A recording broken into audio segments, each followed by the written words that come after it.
बाबा सैयद मेहर अली शाह जिलानी रहमतुल्लाह अलैह फरमायो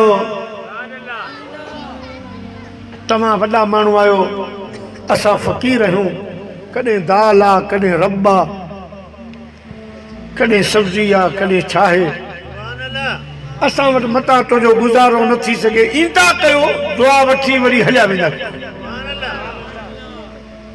चौधरी साहब अर्ज़ करण लॻो न साईं मूंखे पंहिंजो मुरीद कर साईं मुरीद खेसि कुदरत अल्लाह जी रब वरी चौधरी साहब खां इम्तिहान वरितो मुरीद थी घर आयो रात जो सुतो तो सुबह जो बहारी ढगा उन चौधरी साहब जा मरी गया अवां भी ढगो ढगो ही चवंदा आहियो न दोस्तों माई चेस माई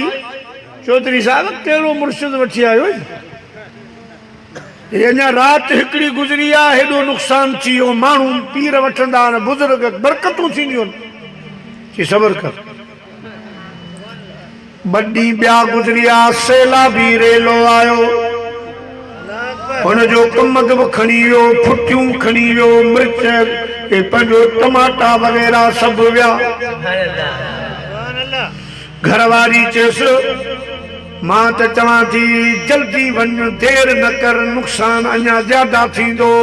ठगा विया कमद वियो फुटियूं वयूं फसल तबाह थी वियो हाणे मां बची आहियां चौधरी साहब जे आऊं बि मरी वयसि त तोखे हिन उमिरि में को रिश्तो कोन ॾींदो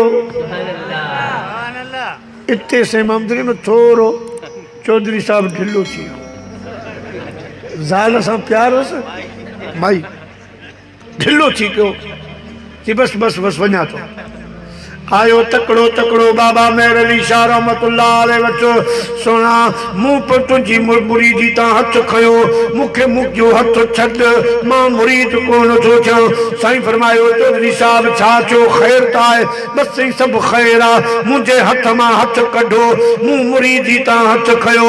बाबा पीर मेहर अली शाह हज़रत गौस पाक जो बचड़ो आहे फरमायो चौधरी साहब हिकिड़ो दफ़ो हथ हथ में ॾे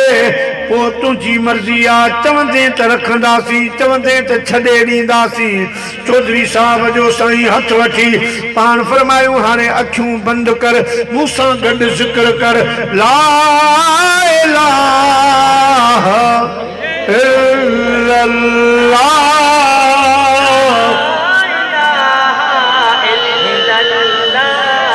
ज़िक्र कर ला इलाहा ला इलाहा ला इलाहा इल्लल्लाहु मुहम्मदुर रसूलुल्लाह सल्लल्लाहु अलैहि वसल्लम जियो जो चौधरी साहब साईं के हथ दिनो मुंहिंजा अज़ीज़ दोस्तों बुजुर्गो साईं फरमायो चौधरी साहब छा पियो ॾिसी अर्ज़ की सोना खुदा जे वास्ते हथ मां हथ न कढजो ही हथ परे पतो पियो आहे साईं फरमायो छा ॾिठई अर्ज़ करण लॻो सोना सैयद सगोरा मुंहिंजो हथ अवां जे हथ में आहे अवां जो हथ पीर सियाल वारनि जे हथ में आहे सियाल शरीफ वारनि जो हथ ख्वाजा नूर मोहम्मद महारवी जे हथ में आ ख्वाजा नूर मोहम्मद महारवी जो हथ पीरान पीर जे हथ में आ पीरान पीर जो हथ हजरत इमाम हसन बसरी जे हथ में आ इमाम हसन बसरी जो हथ मौला अली शेर खुदा जे हथ में आ मौला अली साईं जो हथ रसूलुल्लाह जे पाक हथ में आ मदीने जे मीर जो हथ मुबारक खुदा पाक जे कुदरत वारे हथ में आहे।